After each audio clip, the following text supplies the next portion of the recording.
She hadn't meant it cruelly. She'd been with Duncan for nearly 15 years, and Tucker Crowe had always been part of the package, like a disability. To begin with, the condition hadn't prevented him from living a normal life. Yes, he'd written a book, as yet unpublished, about Tucker, lectured on him, contributed to a radio documentary for the BBC, and organised conventions. But somehow these activities had always seemed to Annie like isolated episodes, sporadic attacks. And then the internet came along and changed everything. When, a little later than everyone else, Duncan discovered how it all worked, he set up a website called Can Anybody Hear Me? The title of a track from an obscure EP recorded after the wounding failure of Crowe's first album. Until then, the nearest fellow fan had lived in Manchester, 60 or 70 miles away, and Tucker met up with him once or twice a year. Now the nearest fans lived in Duncan's laptop, and there were hundreds of them from all around the world, and Duncan spoke to them all the time. There seemed to be a surprising amount to talk about. The website had a latest news section, which never failed to amuse Annie, Tucker no longer being a man who did an awful lot. As far as we know, Duncan always said. There was always something that passed for news among the faithful, though. A Crowe night on an internet radio station, a new article, a new album from a former band member, an interview with an engineer.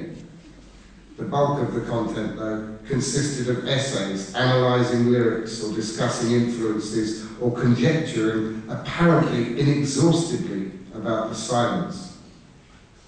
It wasn't as if Duncan didn't have other interests. He had a specialist knowledge of 1970s American independent cinema and the novels of Nathaniel West, and he was developing a nice new line in HBO TV series. He thought he might be ready to teach The Wire in the not-too-distant future. But these were all flirtations by comparison. Tucker Crowe was his life partner. If Crowe were to die in real life, as it were, rather than creatively, Duncan would lead the mourning. He'd already written the obituary. Every now and again he'd worry out loud about whether he should show it to a reputable newspaper now or wait until it was needed. If Tucker was the husband, then Annie should somehow have become the mistress. But of course that wasn't right. The word was much too exotic and implied a level of sexual activity that would horrify them both nowadays. It would have daunted them even in the early days of their relationship. Sometimes Annie felt less like a girlfriend than a school chum who'd come to visit in the holidays and stayed for the next 20 years. They both moved to the same English seaside town at around the same time, Duncan to finish his thesis and Annie to teach, and they'd been introduced by mutual friends who could see that if nothing else, they could talk about books and music, go to films, travel to London occasionally to see exhibitions and gigs. Goulness wasn't a sophisticated town.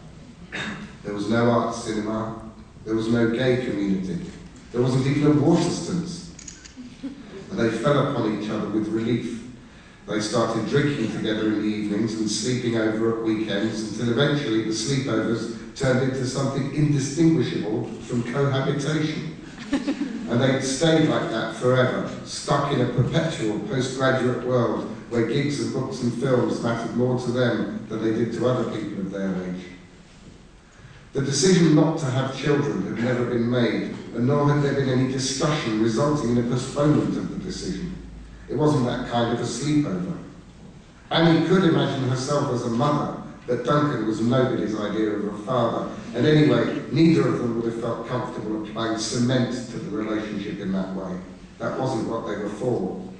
And now, with an irritating predictability, she was going through what everyone had told her she would go through. She was aching for a child. Her aches were brought on by all the usual mournful, happy life events. Christmas, the pregnancy of a friend, the pregnancy of a complete stranger she saw in the street.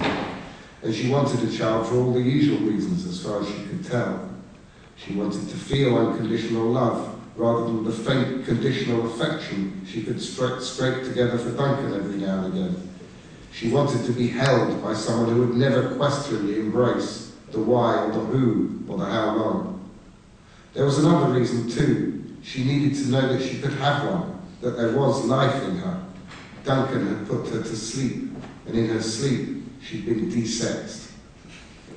She'd get over all this, presumably, or at least one day it would become a wistful regret rather than a sharp hunger.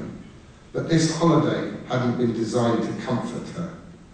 There was an argument that you might as well change nappies as hang out in men's lavatories taking pictures. The amount of time they had for themselves was beginning to feel sort of decadent. She thought it was good anyway.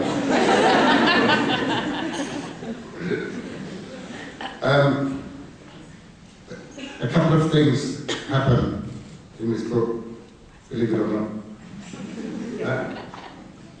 You want me to carry on? No, I was told to read this. Oh, were you? But I can skip it. No idea. Here's the book. This is the next up to decade. You know. Please, read. No, but up to No, good.